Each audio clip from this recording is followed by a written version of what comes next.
Good day to everyone joining us, and welcome to today's X-Talks webinar.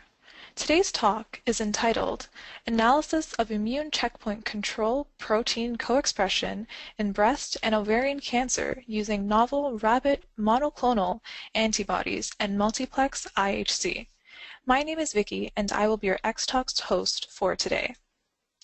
Today's webinar will run for approximately 60 minutes. This presentation includes a Q&A session with our speaker. This webinar is designed to be interactive, and webinars work best when you're involved, so please feel free to submit questions and comments for our speaker throughout the presentation using the questions chat box, and we will try to attend to your questions during the Q&A session.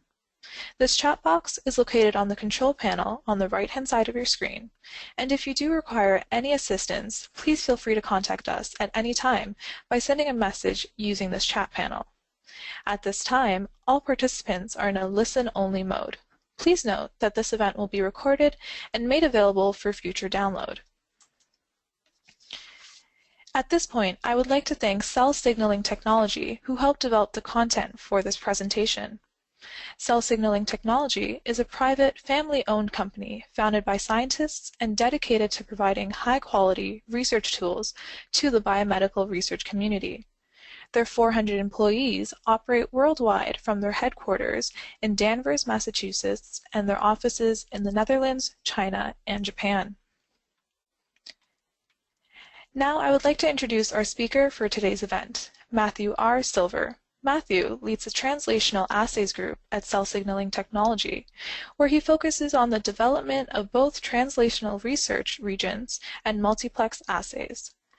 Matthew received his PhD in biochemistry from the University of New Hampshire, where he studied the neuroendocrine regulation of reproduction.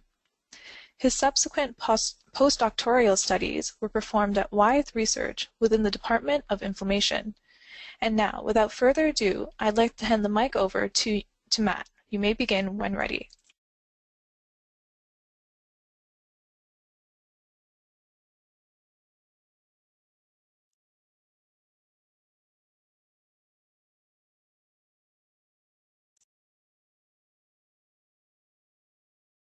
Thank you very much, Vicki, and hello, everyone. Again, my name is Matt Silver, and today my presentation is going to focus on the use of multiplex immunohistochemistry to analyze the co-expression of immune checkpoint control proteins. Starting with a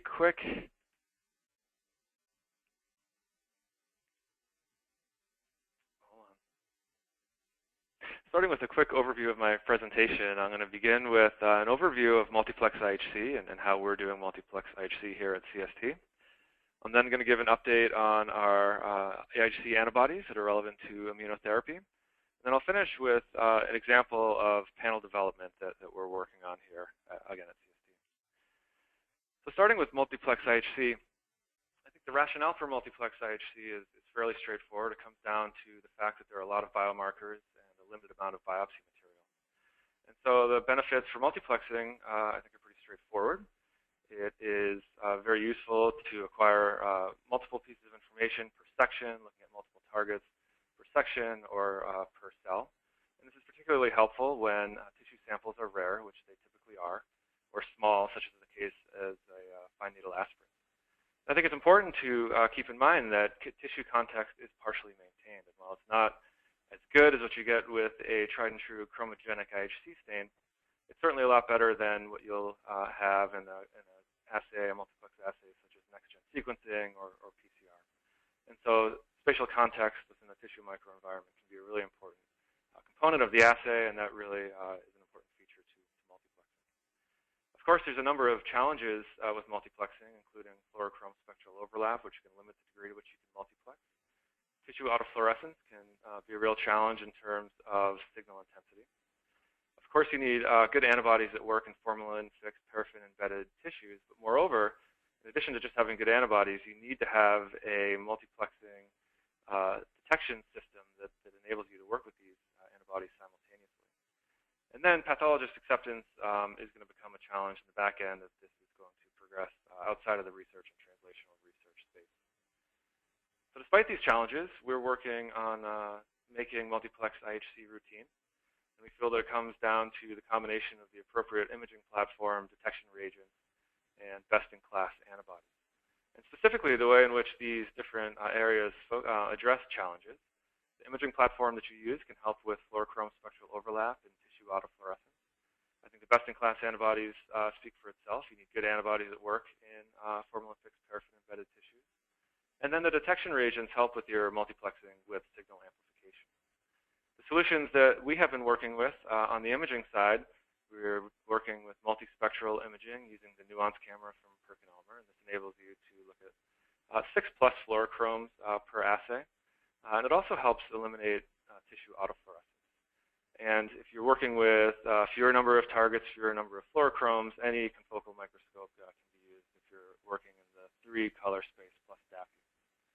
In terms of antibodies, I think that speaks for itself. You need good, high-quality IHC antibodies, which would be CST antibodies, of course. And then on the detection reagent side, we have been working in it with a few different reagents, primarily with tyramide, which allows you to multiplex with signal amplification. And it's done in a way that is independent of antibody species and isotypes, which is a nice benefit. And we also have ongoing efforts working with modified antibodies, which I will not be touching on today. So for this presentation, I'm going to be focusing in on the detection reagent, where it's, again, really important for enabling you to multiplex with signal amplification. And I think it's pretty straightforward when you're working on a 4-color assay, which would be 3 targets plus DAPI. So, for example, if you're interested in her family proteins, it's pretty straightforward to find the antibodies that you'd need to work together, perhaps using a mouse IgG1 and 2A and a rabbit clone. But you tend to run into a lot of problems once you start to move to 5+ colors. And one solution could be using additional isotypes, so finding a mouse IgG2B or 3 or a good rat or chicken or hamster antibody. And there are some good antibodies out there, but if you want to develop a broad number of panels, this can become a hurdle that can get hard to get past. An alternative approach, of course, would be to use direct conjugates, where here you're only limited by the degree to which you can multiplex. However, when working in tissue, the sensitivity loss that you get when working with conjugates tends to become problematic. Just as an example here, looking at staining that we performed with our rabbit anti-EGFR antibody with the secondary compared to the conjugated product, you can in 2 cell lines, A431 in red and MCF7 in blue, you can see that you take quite a dramatic signal intensity loss when you go from your rabbit plus secondary down to conjugate. And so the signal intensity loss can cause quite substantial problems when you're working in a tissue setting with potentially strong autofluorescence. So we have been, again, focusing on 2 different approaches for signal amplification with multiplexing. Again, tyramide, which is a serial staining approach with a high degree of amplification, and our modified monoclonals, which allow you to do a parallel stain, and also enables a moderate secondary antibody-based amplification. And so to give you a sense of what the actual amplification looks like, here, this slide illustrates a side-by-side of a conjugate compared to a primary-secondary-based approach compared to tyramide. And so in the context of a conjugated antibody, you get the signal that you are able to measure because your antibody is conjugated to a fluorochrome, 3 or 4 per antibody, which goes to your epitope. You have a certain degree of amplification to the use of secondary antibodies now, because your secondary antibody is conjugated. Now you bring multiple secondary antibodies per primary antibody, so this gives you a stronger signal. Tyramide, on the other hand, is a catalyzed reporter deposition assay that takes advantage of an enzymatic reaction to deposit large numbers of fluorochrome around your actual epitope. And so tyramide itself is a small molecule that you can conjugate to a number of different things, like haptens or fluorochromes. And then in the reaction here that's catalyzed by HRP, this leads to a highly reactive free radical form of tyramide that forms covalent bonds with electron-rich regions in close proximity to the reaction itself, which typically would be a tyrosine residue. And so you end up coating the epitope in your antibody with fluorochrome. So this enables a very, very strong signal. As an example of what that amplification looks like, in this slide showing some data from our ALK antibody clone D5F3, staining positive cells H3O2, which express the EML4 ALK translocation, and T47D cells, which are negative. The standard staining approach imaging is up top, and you can see the H3O2 cells are staining in red, while the T47D cells are not. And down below is what we see using the TSA-based protocol, where you see a much stronger staining in the H3O122 cells, while the T47D cells are still negative. The actual numbers here shown as MFI per cell, which is mean fluorescence intensity per cell, are shown. The H3O122 cells in red and T47D in blue. And so you can see the numbers here for the standard approach and the strong increase in signal intensity that you get when you move over to the TSA-based approach, with a very minimal increase in signal coming from the T47D cells. It's also important to note that the imaging times are much faster. So on the bottom, to get this stronger intensity, we're using 10 milliseconds as opposed to 75 milliseconds for the standard protocol. So it enables a much stronger signal with much faster imaging times. So that is TSA and how it works in cell pellets. We've also done a lot of work translating this over into the tissue setting, and we've validated 40 or so antibodies, all of which have translated into actual tissue staining very nicely. So it's a very straightforward conversion going from staining cell pellets over to tissue. In terms of TSA in a multiplex setting, due to the fact that the tyramide fluorochrome conjugate is now covalently bound to your sample, you can simply introduce a disruption step to wash away your primary and secondary antibody. So we have focused on microwaving, but you can use other approaches as well, such as an acid wash, where you would basically disrupt the interaction between your antibody and your sample, which you can then wash away, while all of your fluorochrome is left bound to your sample. And then you can simply come in with your next antibody, a secondary antibody, and now you simply use a tyramide conjugated to a different fluorochrome. So if it was, for example, Alexa 488 initially, now you can come in with Alexa 555, or Psi3 to FITC as an example. And the species and isotype of your primary antibody no longer matters because the antibodies from the first round have been washed away. And then you can repeat this sequence as many times as you need to for your experiment, or as many times as your imaging platform can handle. So the actual protocol is depicted on this slide here, where again it's a serial staining approach where you do your initial staining run following your typical antigen retrieval, so microwaving in pH 6 citrate or EDTA or whatever is most appropriate for your antibody.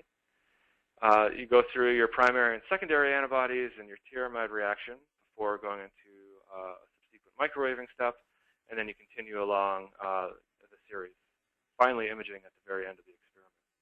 Each color typically does take around 3 hours with all the heating and all of the incubation time. So ultimately, it is a pretty long protocol. And so automation would be an ideal solution for this.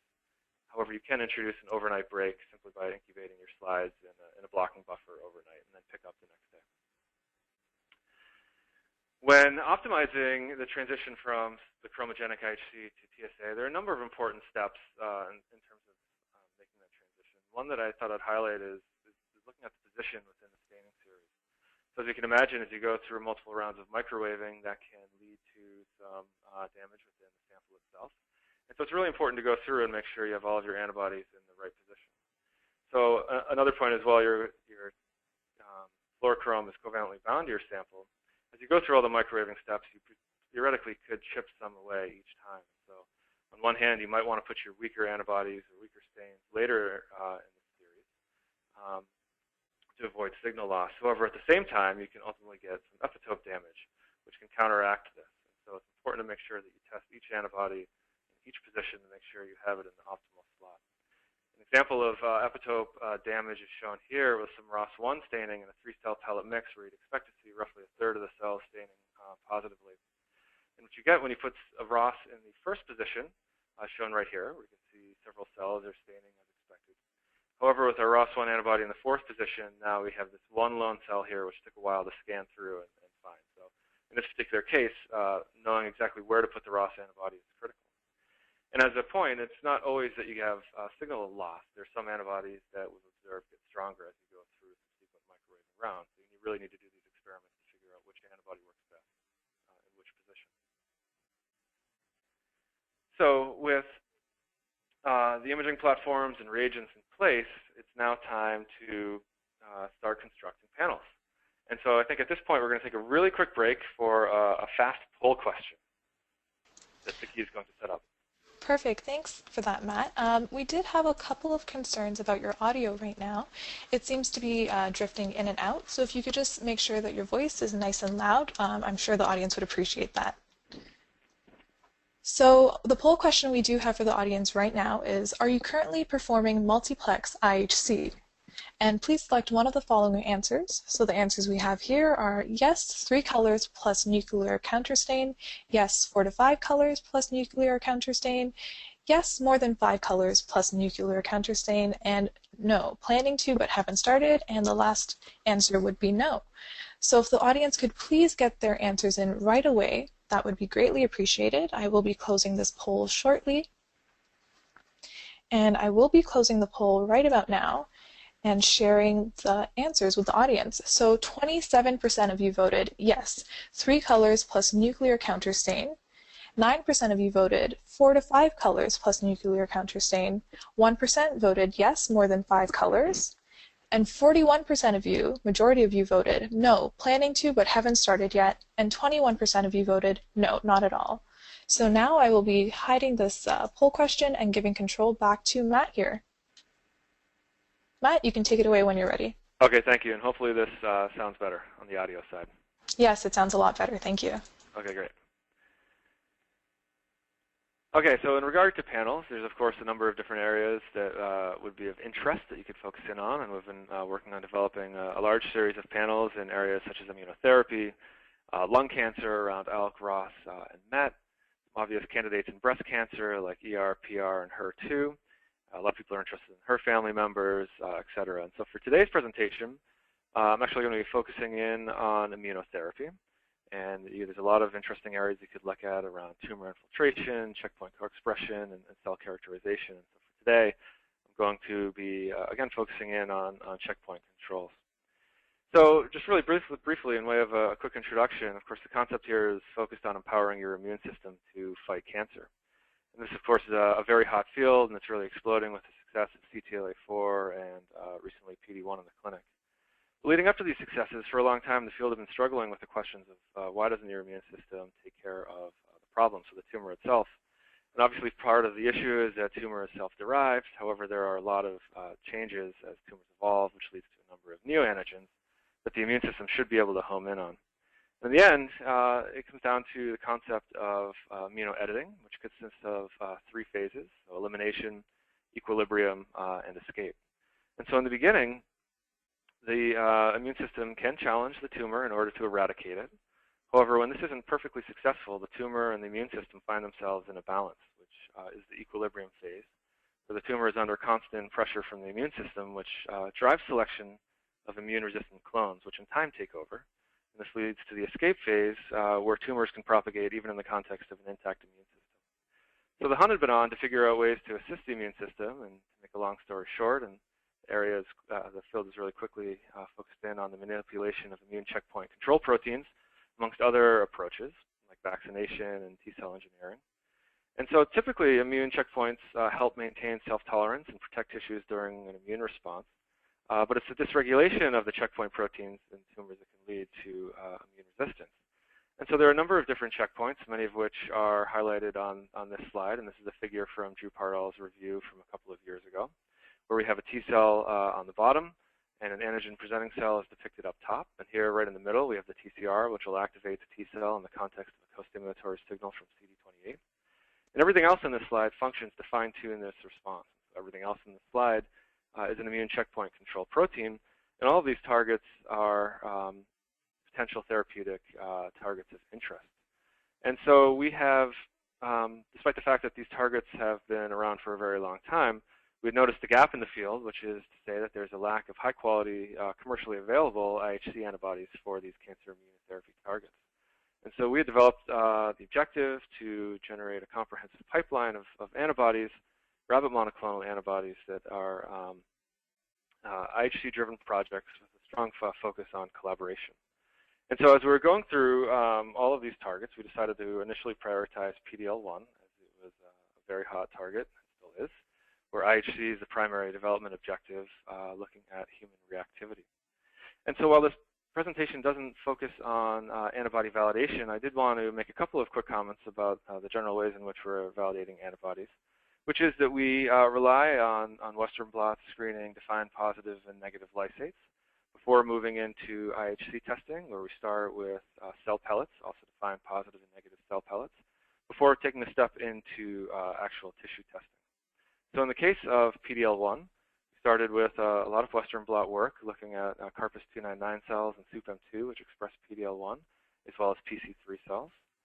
And we also take advantage of transfection systems for cross-reactivity testing. In this case here, looking at COS7 cells, mock transfected or transfected with human PD-L1, PD-L2, or other family members B7H3 and B7H4.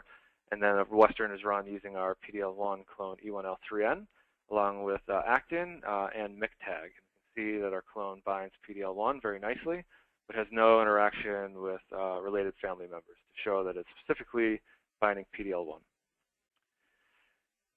Moving down the line, we next take advantage of cell pellets. So here, using similar cell models, Carpus 299s and PC3, and you can see the nice staining in the Carpus 299 cells. And this gives us confidence in the fact that our antibody can perform in the IHC setting before making the move into tissue, where initially we have been taking advantage of human placenta, which is a nice control for PD-L1, where we see staining in the syncytial trophoblast of the placenta, but not internally within the stroma or the villi as expected. And we also do cancer tissue staining. One example shown here, looking at human lung cancer, where we see nice strong staining in the center here. So we take advantage, again, of cell pellets as well as normal and cancer tissue during the development work. And then through the literature, we also get nice post-release validation. This example here illustrating PD-L1 clone E1L3N is able to bind PD-L1 in the tumor, shown up here in panel A. But it's also able to bind immune cells within the stroma, as well as alveolar macrophages, shown down here in C. And then a negative is shown in the bottom right in D. So moving forward, we released the PD-L1 clone E1L3N about a year and a half ago, and we're preparing to release a follow-up set of PD-L1 IHC antibodies. Some example data is shown here.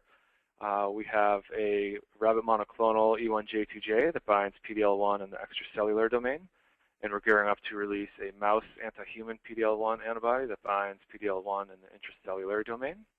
And some example data is shown here for both. Again, appropriate staining in the placenta, and then the use of cancer samples, human colon up top for E1J2J, and human lung cancer is shown here for the mouse monoclonal.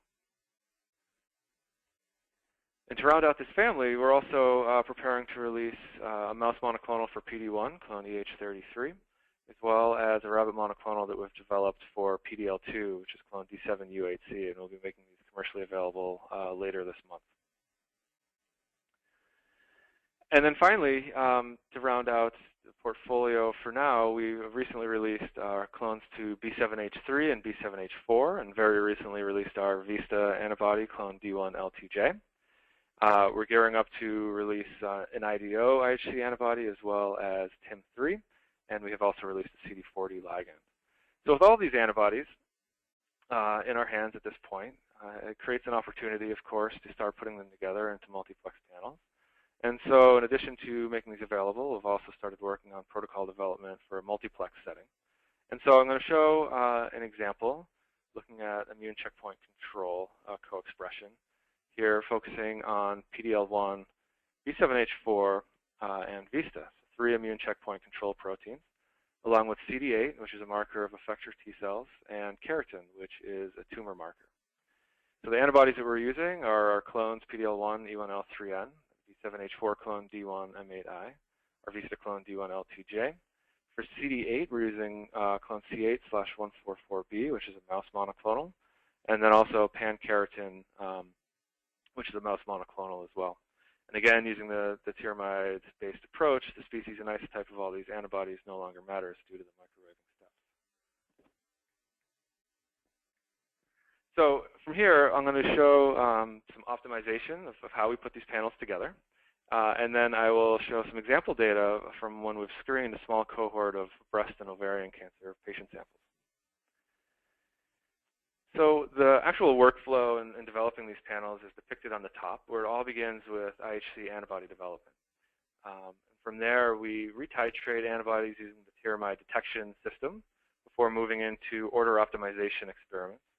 From here, we then do a mix and match experiment looking at antibody fluorochrome pairing to make sure we are pairing the right antibodies with the right fluorochrome. And this is actually a really important step because it enables you to control the signal intensities of the antibodies in your panel, because you can put your stronger antibodies with your weaker fluorochromes and your weaker antibodies with your stronger fluorochromes. We then move to control cell pellets before moving into tissue. So using PD-L1 as an example, there's a few optimization experiments shown here where we have our PD-L1 clone UNL3N titrated on Carpus 299 cells in PC3, using the antibody at 1 to 200, titrating down to 1 to 15,000.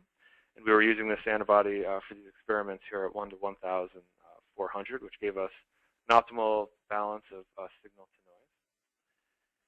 Here we're looking at the mean fluorescence intensity per cell that we're getting, again, using Carpus 299, which is in blue, and PC3 is in red, looking at how PD-L1 performs in the different positions in the staining series. So in the first position versus second versus third versus fourth versus fifth.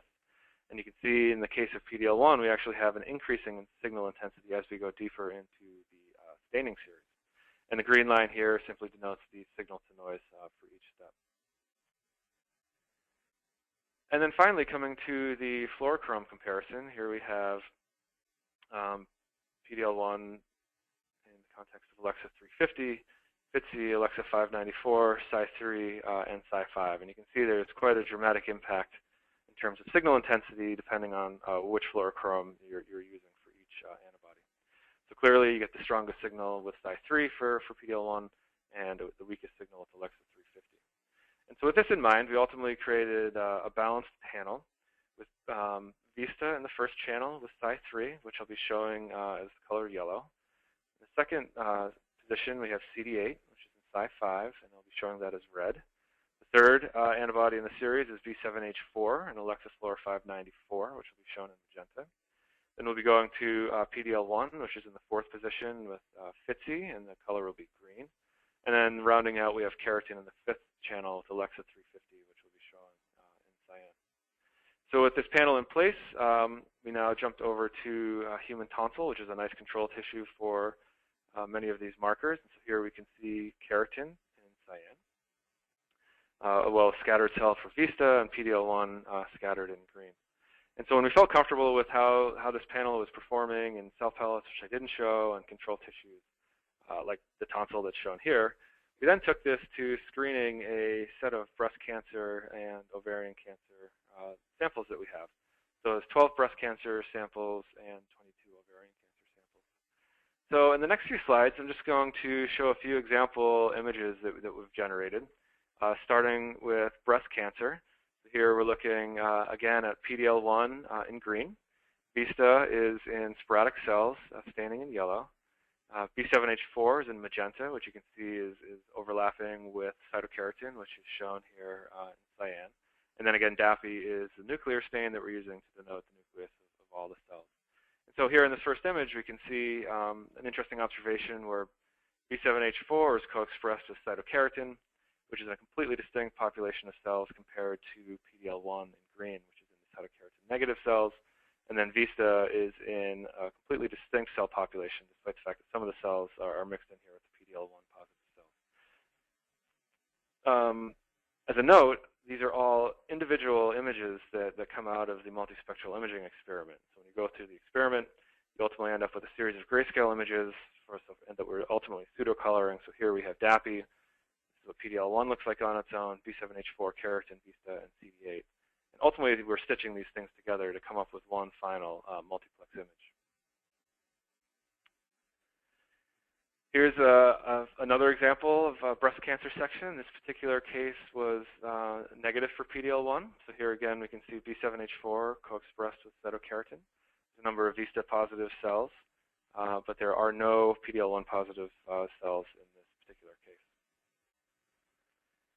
Moving over to ovarian cancer, it's another example that was positive for all three immune checkpoint control proteins. So here we can see PD-L1 staining positive in green. We have VISTA-positive cells overlapping with cytokeratin, and then again a number of B7H4 positive cells overlapping with cytokeratin, and then a number of VISTA-positive cells.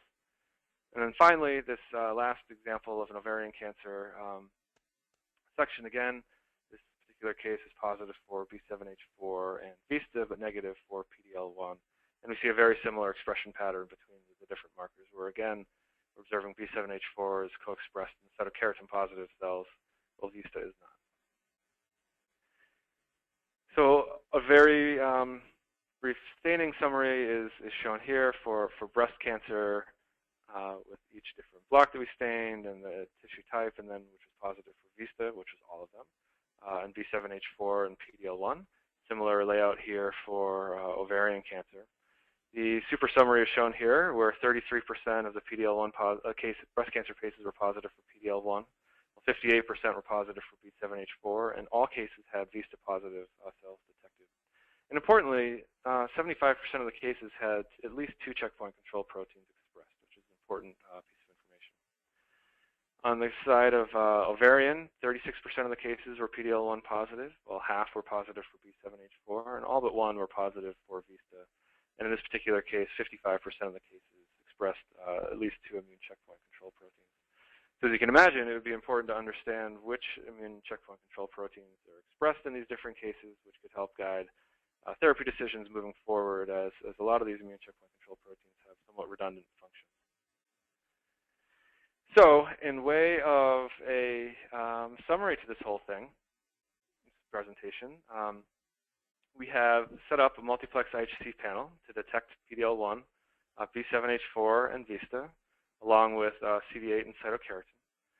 In this initial evaluation of breast and ovarian cancer that we performed, where co-expression of at least 2 immune checkpoint control proteins was detected in 75% and 55% of the cases tested, respectively.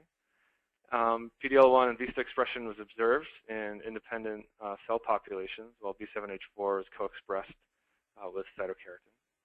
And then we're working on follow-up panels, which are in development, and this is coming through our continued work to build our portfolio. So again, PD-L2 and PD-1 and additional PD-L1 antibodies, and IDO and SIM3 are going to be released soon. We have a lot of ongoing effort with the development of rabbit anti-mouse antibodies, as well as mouse anti-human antibodies to round out the portfolio in that way. And then we're also interested in targets coming from areas outside of immune checkpoint control, such as cell-based therapy. So as an example, we have an EGFR V3 IHC antibody that we're going to be releasing shortly, which is an important target in the cell-based therapy space. In terms of example follow-up panels, just a couple more quick examples. Here, looking at breast cancer, we have 2 other panels of interest. Looking at 3-color stains, where we have, again, PD-L1 clone E1L3N staining in green, along with FOXP3 in yellow and CD8 in red. And so the concept behind this particular panel, of course, is centered around the interest in PD-L1, but then also the relevance of the ratio of CD8 to FOXP3 cells. So this particular panel would enable you to simultaneously measure PD-L1, as well as measure the ratio of Tregs to effector T cells. On the right, we have a similar panel, again with PD-L1 clone E1L3N in green, this time with CD3 in yellow and CD8. And so here we can look at PD-L1, as well as a broader analysis of the T cell population within the actual tissue section. And then finally, we have a human lung cancer case stained here with PD-1 now in green, along with CD3, CD8, cytokeratin, PD-L1, and DAPI. So here, this would enable you to look at PD-L1 along with its receptor PD-1 in the context of the T cells and the tumor itself and keratin. And so focusing in on the top right here, we can see this nice little section where we see PD-L1, this time in magenta, which is staining separately from the cytokeratin positive cells here in cyan. And you can see a number of T cells that are in and around the actual PD-L1 positive cells and cytokeratin positive cells. So at this point, I think we're going to pause for one more poll question. Yep, that is correct, Matt. So we do have one more poll question for the audience right now, and I will be launching that on the screen. So the poll question we have is, what is your favorite tumor immunology panel? And the answers we have here are PDL1, FOXP3, CD8, and the second answer is PDL1, CD3, CD8, and the third is CD3, CD8, FOXP3, and then also PDL1, B7, H4, VISTA, KRT, and CD8, and the last one is other. So if the audience could please get their answers in, that would be greatly appreciated. Also, I do encourage the audience to keep sending in their questions. We have received a lot of questions so far, and I really appreciate it, and if you could please keep sending in your questions. So I will be closing this poll question right about now and sharing the answers with the audience. So 17% of you voted for PDL1, FOXP3, CD8, 8% of you voted for PDL1, CD3, CD8, 16% of you voted for CD3, CD8, FOXP3, and the majority of you, 34% of you voted for PDL1, B7, H4, VISTA, KRT, CD8, and then lastly, 25% of you voted for other. So I will be handing the mic here back to Matt. So Matt, if you wanted to say some closing remarks, that would be great. Okay, will do.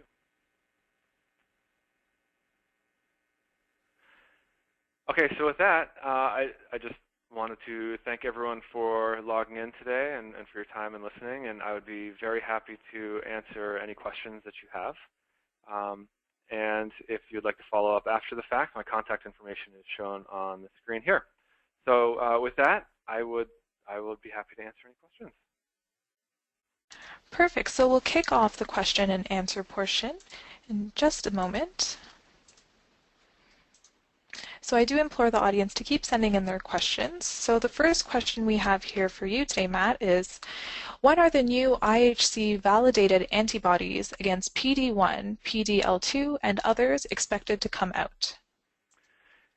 Yeah, so for the new PDL1 antibodies, PDL2, PD1, TIM3, and IDO, we are planning on releasing these antibodies later this month. So by the end of October, we'll have these commercially available for everybody. Perfect. So the next question we have is, how would you solve the dilemma of choosing the right antibody due to nonspecific cross-reactivity and passive trapping of antibodies inside the cell?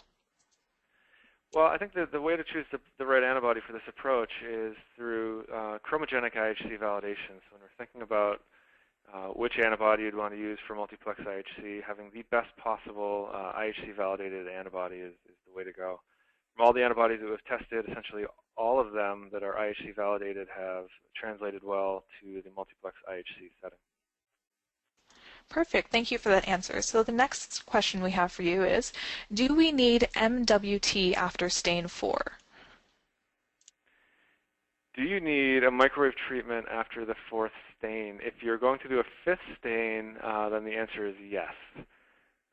You do not need to do a microwaving after your last stain in the sequence. Once you've done that final antibody application and secondary antibody and reaction, you can then go straight into imaging. But if you're going to do any subsequent antibody application, you do need to microwave to get rid of the antibodies from the previous round. Perfect, thank you. So the next question we have is, for serial staining, each staining step / microwave is only tyramide amplification or both antibody incubation plus tyramide amplification. Let me know if you need me to repeat any of that. I might, but I'll try to answer it. I think okay. After each step, you have to do a new primary antibody incubation, followed by a secondary antibody incubation, followed by your tyramide reaction. That ultimately leads to the deposition of your fluorochromes, and then after you go through your microwave treatment, you would wash away your primary and secondary antibody, and then you need to come back in again and do your primary antibody, secondary antibody, and then your tyramide reaction once again, and then repeat from there. So yes, you do need to do all of those steps each time you go through a staining run. Great, thank you for that. So the next question we have is there a difference in mIHC performance based on type of sample, so paraffin-embedded or frozen section? We have done very little work at this time with frozen section and frozen sections using a multiplex approach with tyramide. So I can't really comment specifically at this point as to whether they'd work equally in both contexts. I think the key is that you need antibodies that work with frozen sections as your input for your panel development. And then from there, you simply need a disruption step that will enable you to multiplex, whatever that might be for frozen sections. For FFPE, the antigen retrieval step fits in very nicely. In frozen sections where you wouldn't have that, you need to think about an alternative way of disrupting your antibody, which might be an acid wash or some other heating step to supplement or to replace the microwaving step that you use with FFPE.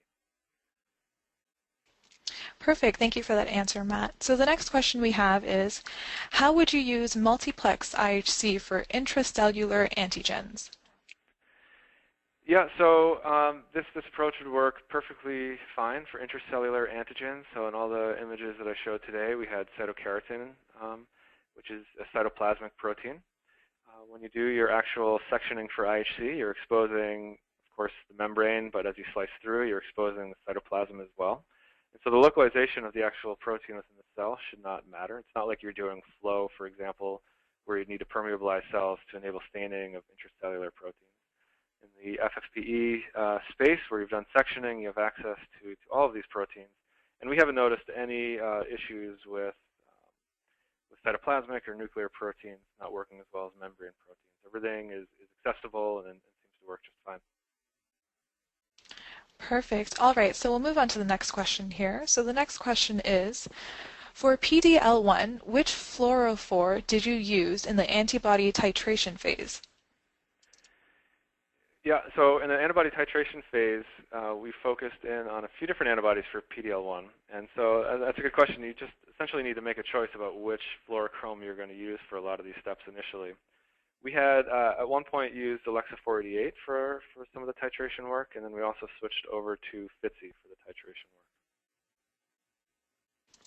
Great, thank you for that. So the next question we have is, since different fluorochromes have significant differences in fluorescence intensity, how would you standardize the signal and assign relative staining as positive or negative?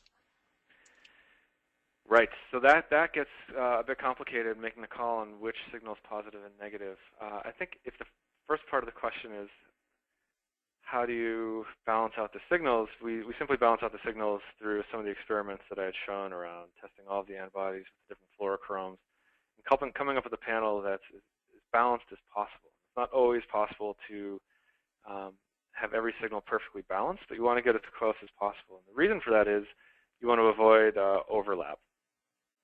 And so the balance ultimately that we're measuring is through mean fluorescence intensity. So in working with multispectral imaging, where you start to stack the emission spectra, you need to be really careful about balancing signal intensities to avoid washing out signal. You have a very strong channel sitting right next to a very weak channel. So that's the purpose of going through and carefully balancing the panel itself. Now, if the question was about how to define cutoffs for making calls around positives and negatives, this gets a little bit more complicated. The ideal setting is to have a series of defined positive and negative cell pellets that you could use as a reference to essentially establish your cutoffs, or a defined series of tissues that you know are positive and negative, so you can go through and establish your cut points for what you're calling positive and negative. But this certainly is one of the bigger challenges in setting up these panels in a robust way. Great, thank you for that. So the next question we have is, how quantitative is this technique, and how quantitative is this technique, and can it be used to evaluate the level of expression of molecules?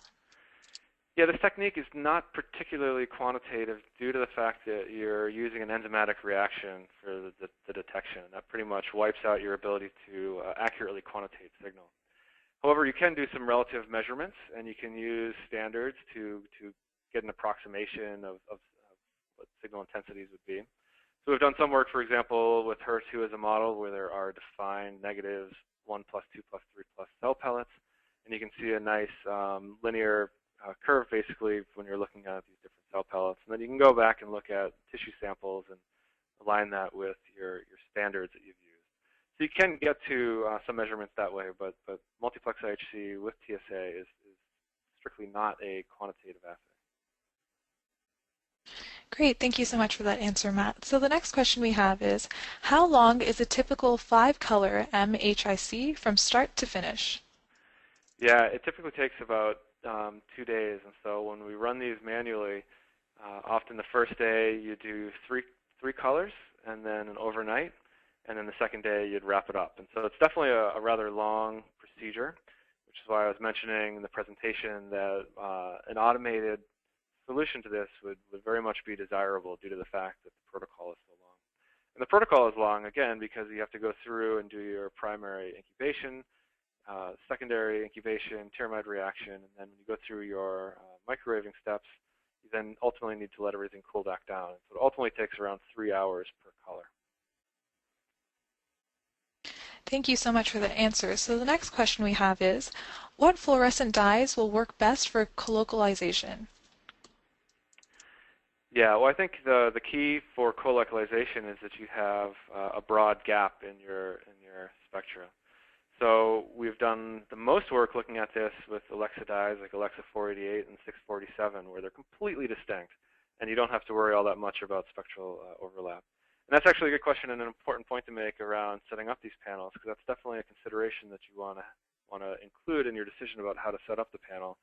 Is if you know you're going to have co-expression, you'd like to keep those in fluorochromes that are very different from each other. So in addition to balancing signals, there are other considerations like this that can have a big impact on the performance of the panel.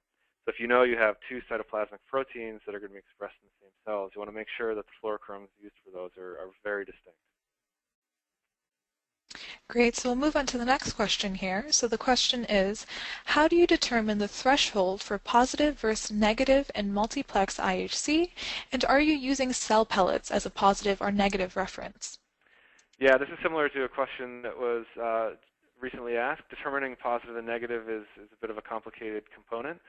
The use of cell pellets is very useful if you have a series of defined cell lines that you know that you can use to help establish your cutoffs. Alternatively, if you have tissues that are defined, you can use those as well to help establish what your cut point should be. Great, so we'll move on to the next question here. So the question is, for the fluorescent markers, will the color change if there's no colocalization, or if one cell expresses more than one marker? Well, at the end of the day, the actual image that you're collecting is grayscale, and then you have all of those individual images that I showed at one point in the slide series, and so you pseudo-color those and overlay them. So on one hand, you have a snapshot of each individual channel, and so you don't have to worry about colors coming together and creating murky colors that are hard to interpret. You see everything individually, and then you ultimately put those together to make a composite, and you can control the color through pseudo-coloring to help enable a nice blend of colors if you do have multiple targets per cell. Perfect. So we do have a couple of more audience questions here, and I do encourage the audience to keep sending in their questions. So the next question is, what is your MWT protocol, and is there any less harsh potential treatment? Yeah, for the microwaving treatment, we've typically just performed antigen retrieval like you would for a standard IHC. And we actually follow the exact same parameters that we use. Are there more gentle approaches that you can take? I think the answer is yes. We have not explored those quite yet, but we're very interested in looking at that. Again, you don't need to use microwaving. We simply use that because it's a good way to disrupt your primary and secondary antibodies. There's alternative ways that you can do this, such as acid treatments or high salt. But yeah, so at this point, we're focusing on essentially mirroring the antigen retrieval step. Perfect, thank you. So the next question is, can you use the antibodies used for IHC for IF as well? And do you expect the same signal in both assays? Yes, so the antibodies that will work well in this multiplex setting are IHC validated antibodies. And so we would expect the same, and we do see the same result from a chromogenic IHC stain over to the TSA-based IHC stain. At the end of the day, it's an IHC protocol that's being performed, and that's the key to the performance of the antibody itself. So the transition from chromogenic IHC to TSA-based IF IHC is fairly seamless. Great, thank you for that answer. So the next question we have is, how long can tissue sections be stored without significant loss of fluorescence intensity? Yeah, so that's one drawback of going with an IF-based IHC approach is, unlike chromogenic IHC, where you can store slides forever and go back to them anytime to reanalyze, relook at the slides. When you stay in with IF, the fluorochromes will ultimately lose activity, and so we like to do our imaging within a week, and it's probably not a good idea to let it go much longer than that. Great, thank you for that. So the next question we have is, was the exposure time for all fluorophores relatively the same? I would need to go back and look. We try to keep them as close as possible, and we always try to keep them within a couple of hundred milliseconds. I didn't jot down what the exact exposure times were for all of the antibodies in this particular panel, but we don't force them to be the same. We keep them optimal for each in particular antibody. Perfect. So we'll move on to the last couple of questions we're getting in from the audience. So the question is, how can you differentiate colocalizational signal color for those that turn to what you singularly use, like yellow, blue, or purple, versus single signal colors? Yeah, if I'm understanding the question right, again, when you actually do the analysis, you're picking off each target simultaneously, and the way that we can distinguish fluorochromes is through the use of the nuance camera, which is a multispectral imaging camera, which helps us distinguish similar fluorochromes, or fluorochromes with similar yet different spectral emission fingerprints. And then ultimately what you end up with, again, is a series of individual images that are in grayscale, which you pseudocolor to put back together again to your composite. So if your composite looks like the color overlap would be confusing, you have to bear in mind that ultimately what you're dealing with is a series of individual stains that you're looking at, so you don't have that confusion. Perfect. So I think we're wrapping it up to the last question right about now. So the question is, could you use isotope controls for multiplex IHC as you would for IF? You can. We don't routinely do that. We use isotype controls. We have a very nice rabbit isotype control. The catalog number is 3900 that we initially were using, but we primarily use positive and negative cell lines as our controls. But isotype controls can be very useful in terms of setting up your panels and your assays. Great. Thank you so much, Matt. We really appreciate you taking the time to answer all those questions. And we have reached the end of the question and answer portion of this webinar. And if you do have any further questions, the audience can always direct them to the email address showing on your screen. Also, make sure you do register for CST's next webinar. And thank you, everyone, for participating in today's conference. You will be receiving a follow-up email from XTalks with access to the recorded archive for this event. A survey window will be popping up on your screen shortly. Your participation is greatly appreciated, as it will help us to improve our webinars. Now, please join us in thanking our speaker for today, Matthew R. Silver. We hope you have found this conference informative. Have a great day, everyone.